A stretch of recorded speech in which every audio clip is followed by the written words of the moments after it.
Have you ever gone to school on a quiet Friday morning just so you can talk to your friends about how you just been on Shine and Smoke yesterday? Or have you spent the entire lunch break discussing a secret path you found behind an illusory wall? Why is it that Dark Souls is the only thing that you ever think of, even after multiple playthroughs, multiple builds, or even the occasional challenge runs? Why is that not filling enough to finally turn off the controller and move on? What was it that Miyazaki did almost 15 years ago that still haunts our sleep? Alright, I just want you to imagine a scenario. You're making your way through Darkroot's Basin. In the way is a Black Knight wielding a massive halberd. He is way faster than he looks. His halberd deals extreme damage. A combo from it can send you straight into the bonfire. Or if you happen to mistime your rolls, you will fall to your death. Without much consideration, you approach this Black Knight and get smashed in 2 hits. But in that moment, you realize something. His overhead swing leaves him open for a brief while, which you can use to get some free hits. With this revelation in mind, you approach the Black Knight once again. You dodge the first swing, but when dodging the second swing, you fell off the ledge, which sent you straight to your death. With this death in mind, you devise a clever plan. You have been two-handing your claymore, which leaves you unable to block with your shield. So you single-hand your claymore and equip a shield. You also realize that instead of rolling, it's way better to just block. Also, after he attacks, you realize that he keeps his back open for a brief moment, which can be used to backstab. This is the exact moment the game transitions from a test of your reflexes to logic. You are no longer just reacting, you are crafting a victory. You stand at the bonfire, not feeling defeated, but feeling equipped, not with grand weapons, but with knowledge this time. You walk back into the garden. You hold your shield high, absorbing some massive impacts. You wait for that specific overhead swing. You memorized it 2 deaths ago, and you get some few hits in. You then bait some attacks and circle behind its back, and then the backstab finally connects. The threat that seemed insurmountable minutes ago is gone. Now consider a different setting. You are in Sen's fortress, standing on a narrow stone bridge with swinging axes blocking your path. A serpent man is shooting lightning at you from a distance. The floor beneath you leads into an empty void.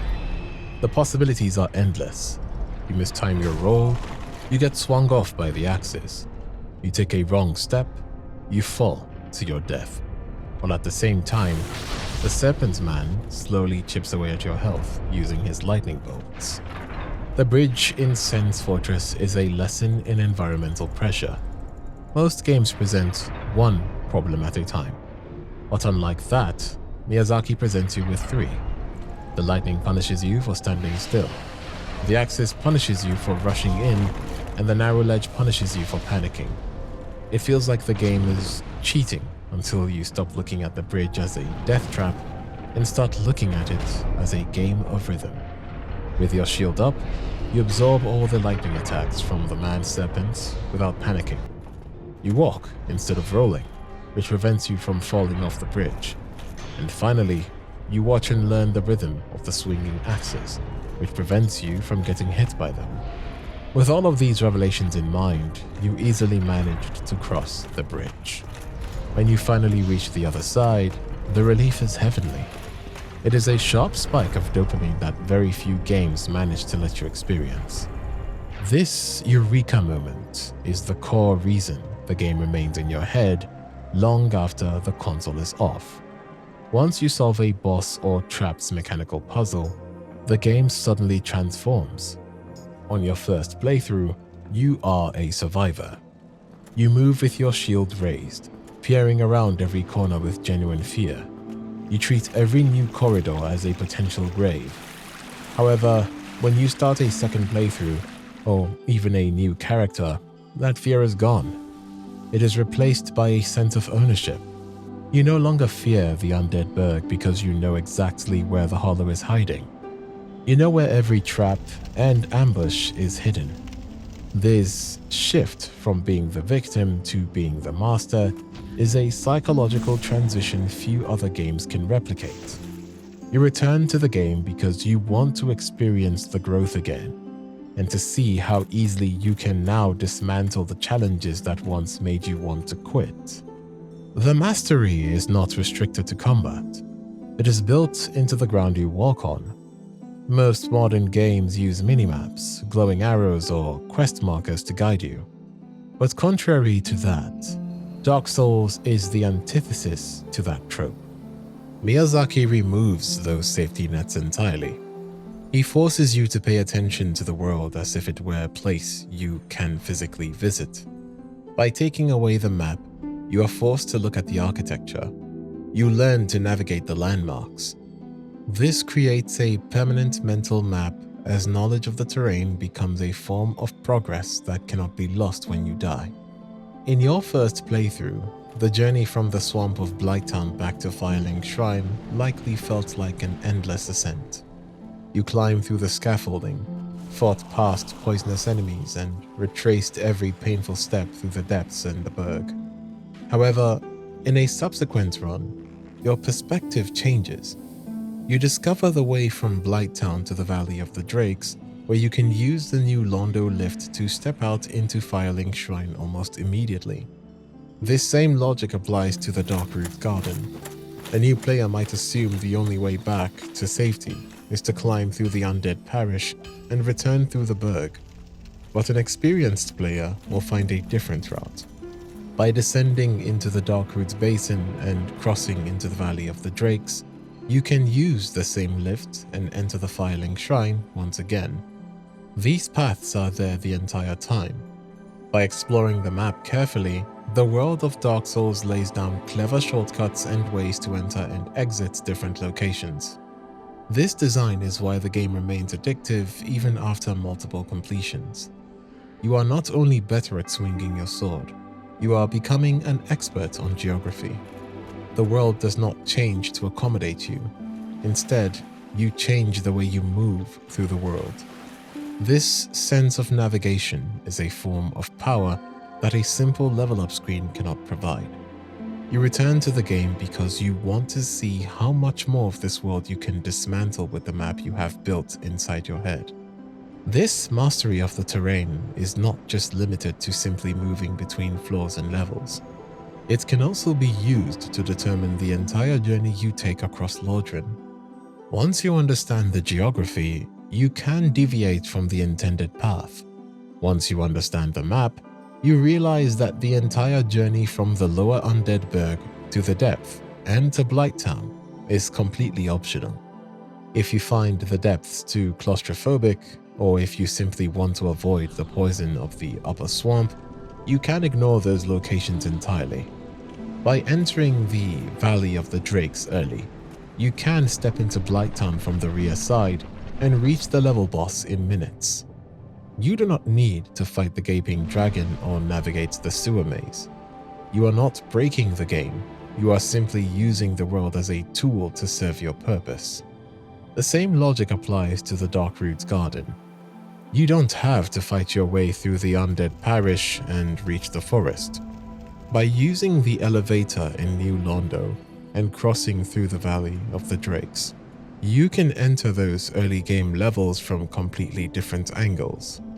The world is built with enough overlapping paths that your memory of the terrain becomes your most powerful tool. This is why the game feels different every time you play. You are no longer following a scripted path the developers intended for you.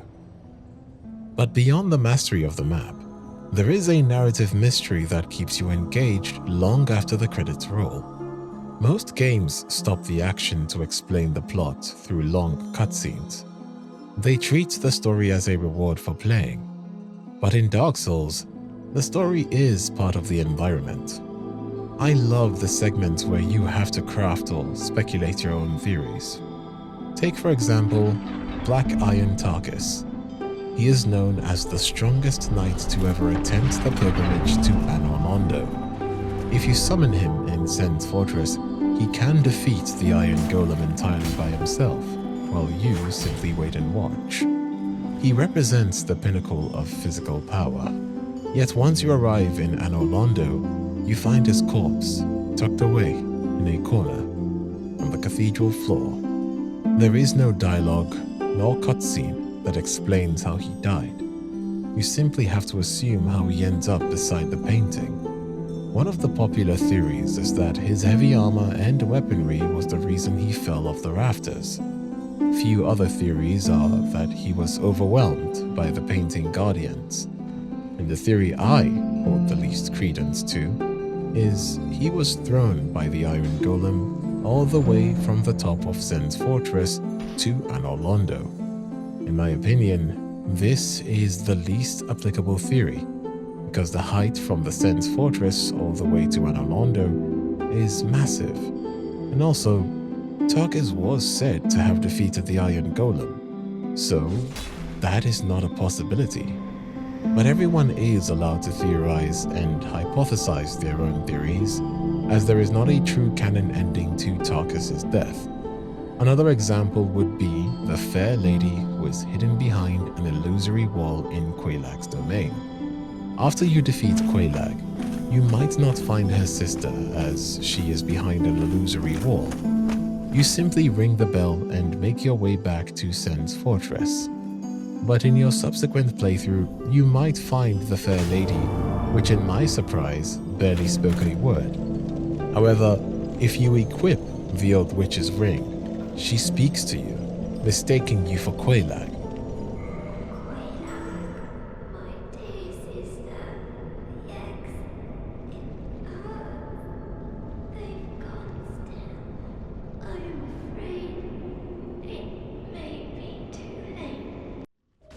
In that moment, your perspective on the boss you just killed shifts entirely.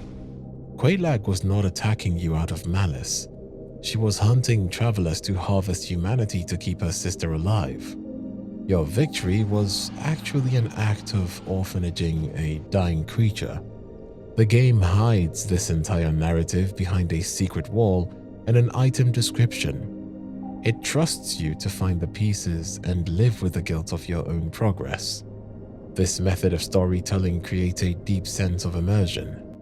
Because you had to work to uncover these details, the story feels like your own discovery rather than a script you were forced to read. This is why players spend hours on forums and in comment sections debating the lore.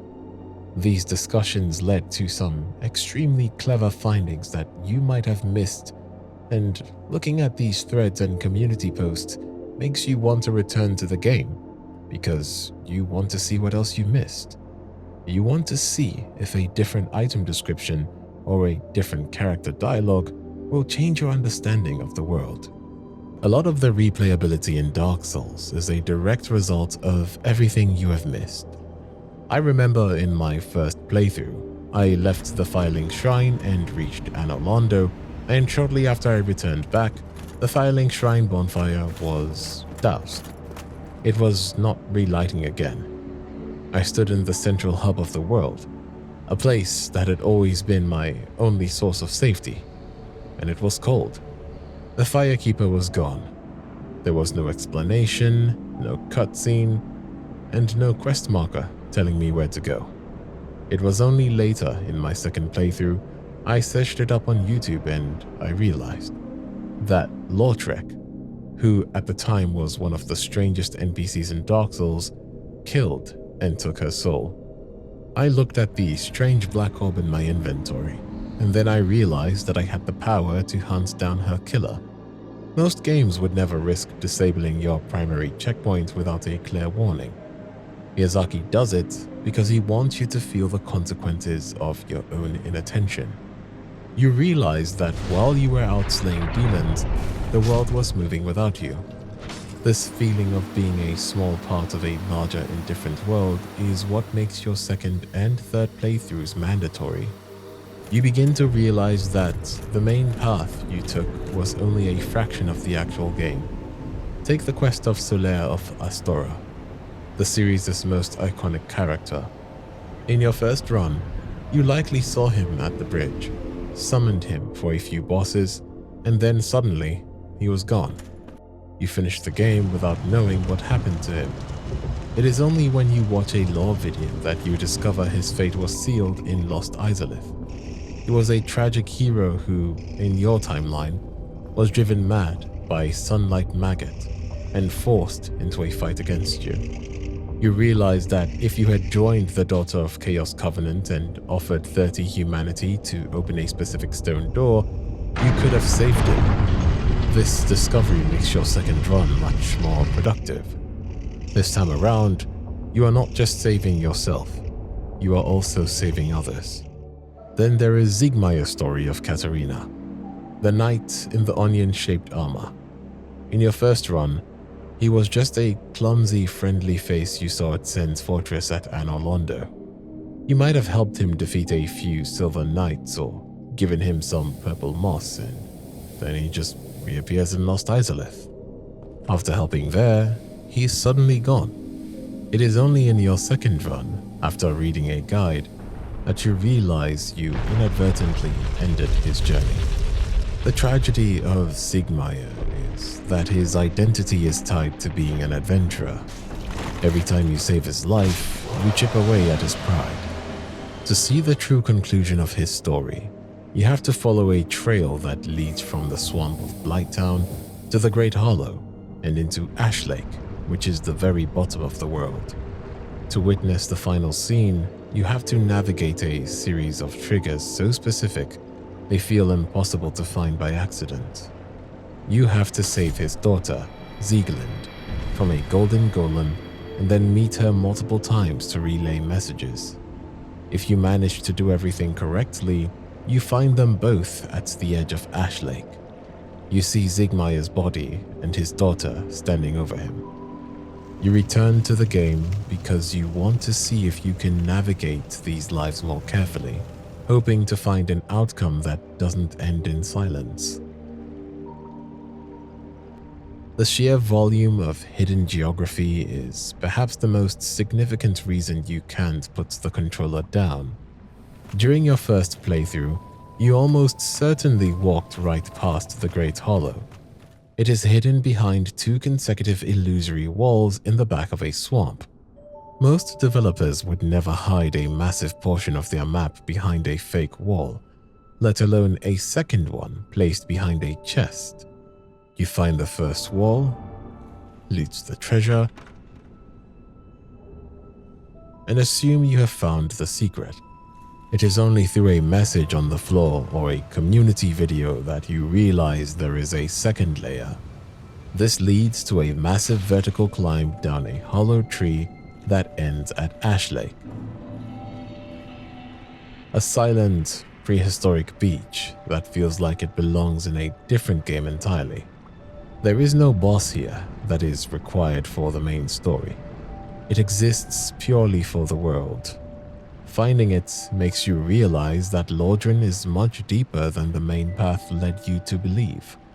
It gives you the sense that there are still secrets under your feet that you simply haven't looked hard enough to find. This pattern of discovery applies to the very history of the world.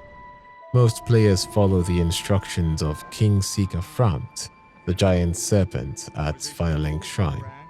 He tells you that there are the chosen undead, and that you must succeed Lord Gwyn to save the world. You do it, you see the credits, and you feel a sense of accomplishment. It is only in your second run, if you happen to ignore Framt and defeat the 4 kings early, that you encounter Darkstalker Kath. This second serpent tells you a completely different version of history. He claims that the Age of Fire is a lie, designed to keep humanity weak, and that you should have let the flame die to usher in the Age of Dark. Suddenly, your first victory feels like a mistake. You realize a god who was afraid of what you could become manipulated you. This revelation forces you to reread every item description and re-examine every statue. Even the way you enter the DLC, Artorias of the Abyss, is hidden behind a series of steps that no one would figure out by accident. You have to kill a Hydra, save a princess from a crystal golem, find a broken pendant in a library on the other side of the world, and then return to the lake. In your first playthrough, you probably didn't even know this content existed. It is only when you see a speedrunner or a friend entering a portal that you realize there is an entire era of history you missed. You get to witness the downfall of Knight Artorias, a character whose legend was built up for dozens of hours. Seeing the reality of his corruption compared to the myth of his heroism adds a layer of weight to the world that wasn't there before. The same goes for Dark Sun Gwendolyn and the true state of Anarmondo. You spend your first run thinking you are in a city of gods, bathed in eternal sunlight. But if you happen to simply choose to attack the illusion of Guinevere, the sun vanishes and you realize the entire city is an empty, dark ruin. The gods have all fled, and you have been walking through a projection. The moment of realization is chilling, because it proves the game was lying to you the entire time. It rewards your curiosity with a darker, more honest version of reality. You also likely missed the smaller, more personal tragedies. There is the story of Rhea of Thorland, who is abandoned by her protectors in the Tomb of the Giants. If you don't save her quickly, she is murdered by another NPC you thought was your ally.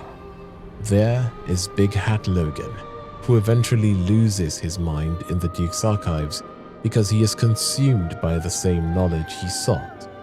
When you return to Dark Souls, it is a game that refuses to reveal itself in one sitting. Every time you think you have mastered it, you find a new NPC path, a hidden location, or a piece of lore that contradicts everything you thought you knew. The missed stuff is the heartbeat of the game's longevity. You stay because you want to be the one who finally sees it all. You want to peel back every layer of Miyazaki's world until there are no more secrets left to find. And even after 15 years, for many of us, there are still layers we haven't touched. Like many players experiencing Dark Souls for the first time, you likely cycled through a dozen different weapons. The longsword, the claymore, or the Zweihander until you hit a wall. For most, that wall is Ornstein and Smo. When you are frequently stuck in that fight, you eventually turn to a guide. That guide likely suggests a specific strategy. End the fight quickly while Solaire distracts Smo. It points you toward the Black Knight Halberd, a weapon with such high base damage that it effectively turns the game into easy mode. You hunt down the Black Knight in Darkroot's garden, gets the lucky drop, and suddenly, the obstacle that stopped you for days are cleared in minutes. You finish the game using that single weapon, leaving 100 other items in your inventory to gather dust, forgotten and unused. This is where the true RPG replayability of Dark Souls begins. While the lore and shortcuts provide depth, the game is still an RPG at its core. Your second playthrough is often an attempt to actually play the game you bypassed with a broken weapon. You might pick up the Claymore, a standard weapon with a versatile moveset that never feels unfair. Because its damage is balanced, boss fights and traversals take more time. Contrary to that in your first playthrough, which you just had a very smooth sailing due to the extremely high base damage of the Black Knight Halberd, you have actually engaged with the mechanics of the bosses. You begin to look at your stats and wonder the alternatives. You decide to try a pure dexterity build. You kill the undead merchant for the Uchigatana, equip the Eastern set, and commit to the role of a samurai. Dexterity weapons change the tempo of every encounter. They are faster, but deal significantly less damage per strike than heavy weapons. Instead of one massive hit, you have to land 3 or 4. This forces you to be more aggressive, dodging more frequently, and staying in the pocket of the boss's reach. Combat is faster, and the risk is higher. By your 4th or 5th playthrough, you might want to stop dodging entirely. You put on Havel's armor, pick up the Great Club, and decide to simply bonk your way through here. You are an immovable object. You ignore the speed of the boss and rely on your massive poise to trade hits. Then, just as you think you've seen everything, you realize there is an entire world of sorceries and pyromancies you haven't touched. Magic shifts the game into a resource management puzzle, where your distance from the enemy is your only defense. This variety is the primary reason we return to Dark Souls. Each build acts as a new lens that changes how you perceive the world.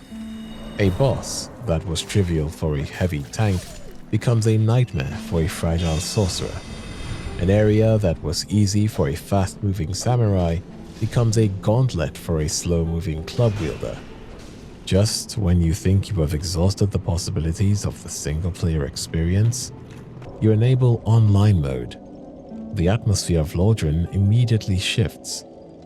You begin to see white phantoms flickering, 3-second glimpses of other players in their own worlds, resting at the same bonfire or swinging at invisible enemies. You see bloodstains on the floor that, when touched, replay the final moments of a stranger's life. You see glowing messages etched into the stone, offering warnings of an ambush or pointing toward a hidden treasure. These asynchronous elements make the world feel alive. Even when you are technically alone, you are part of a massive, invisible community of people struggling through the same nightmare. The realization leads you to the summoning system, and the experience changes from a survival horror to a coordinated expedition. The tension of the world is replaced by the beauty of teamwork. The difficulty is still there, but the burden is shared, creating a unique bond through the collective efforts of conquering a hostile land. Eventually, you reach a point where you want to see the other side of the coin. Your world has likely been invaded a dozen times by hostile red phantoms. You know the panic of seeing the notification that a dark spirit has entered your world. You've died to their traps and occasionally managed to strike them down. But eventually, you wonder, what does it feel like to be the hunter? You pull out the cracked red eye orbs that have been sitting in your inventory since the beginning of the game, and when you invade your first world, the game becomes a psychological thriller. You use the environment to your advantage, hiding behind enemies or waiting for the perfect moment to strike. This competitive layer adds a nearly infinite amount of replayability, as no two human encounters are ever the same. Finally, your journey comes full circle when you decide to become a help. You have so much experience now that the areas that once terrified you are trivial. You place your white sign soapstone outside a difficult boss room like Ornstein and Smo, or the Bell Gargoyles, waiting to be summoned by a stranger. This is a deep, quiet satisfaction in helping a struggling player overcome a hurdle that once felt impossible to you. You stay in Lordran not just to master it for yourself, but to act as a guardian for those who are just beginning their journey. This cycle of being the student, the master, the hunter, and the helper is the ultimate reason the controller never stays off for long. Just as you consider laying the controller down for good, you stumble across a video of a professional speedrun. Most players regard the original Dark Souls as a slow, methodical game, especially when compared to the frantic speed of Bloodborne and Elden Ring. But as you watch a runner traverse the world, our perspective of the game's limitations is completely shattered. These players do not wait and think. They just keep moving. They treat the once terrifying world of Lordran as a racetrack. You see shortcuts you never knew existed, utilized with a level of precision that feels impossible.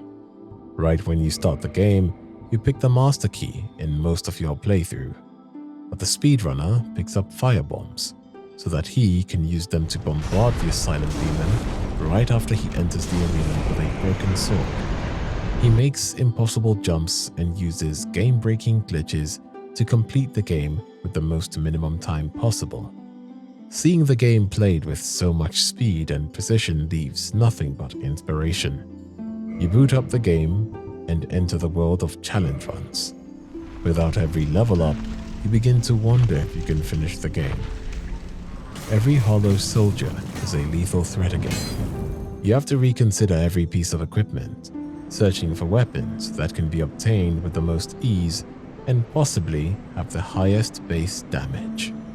Then, you do boss runs, defeating one boss after the other. And finally, speedrun. All these challenge runs take a level of mastery. They take extreme precision, accuracy, timing, luck, and practice. These self-imposed restrictions add an infinite layer of icing on the cake. They force you to engage with the game at a level of detail most people never see. You aren't just playing for the story anymore, you are playing for the pursuit of perfection. But eventually, the adrenaline fades. You stand at the center of a cleared world, looking at the credits for the 10th time, and a different feeling sets in. The reason we can't truly walk away is that even after we stop fighting the mechanics, the people who inhabit them will still haunt us. For every victory you claimed, someone else stayed behind in the dirt, failing for reasons that had nothing to do with skill. If you're sitting in the post-game silence, feeling the weight of the world you just conquered, these stories are for you.